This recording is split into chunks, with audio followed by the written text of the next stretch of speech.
No, il problema verrà risolto con il rifacimento dell'ultimo tratto di rete fognaria che è stato danneggiato da RFI in corrispondenza del fronte stazione, diciamo lato città verso il bastione. È un intervento che è previsto a brevissimo, compatibilmente con la logistica della viabilità. Devo sottolineare che alle 8 il sottopasso era assolutamente agibile. È stato interrotto, è stato complicato il passaggio dei pedoni e di questo mi scuso anche se non sono direttamente responsabile, verso le 6 del mattino.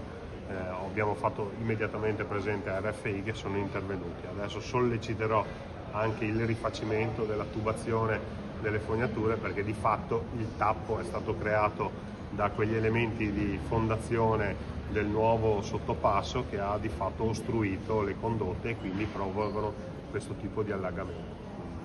Abbiamo segnalato subito e ripristinato comunque il servizio. Ma ve ne eravate accorti che c'era questo guasto? O l'avete scoperto oggi? No, sono state fatte delle indagini con i precedenti allagamenti, non sono state trovate delle soluzioni di tampone, l'acqua importante che è scesa stanotte ha ripresentato il problema, che verrà definitivamente risolto quando verrà completamente rifatta la condotta. Con RFI ovviamente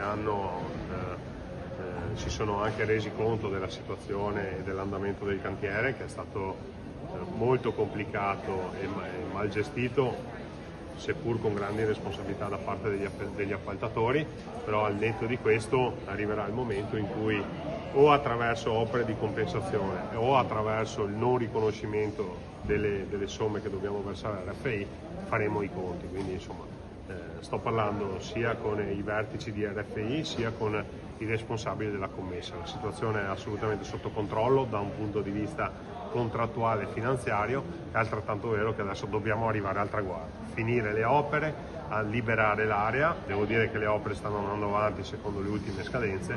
Adesso c'è stato questo intoppo del sottopasso che francamente mi ha fatto girare le scatole parecchio, però è altrettanto vero che conosciamo la causa, quindi RFI è pronta a intervenire.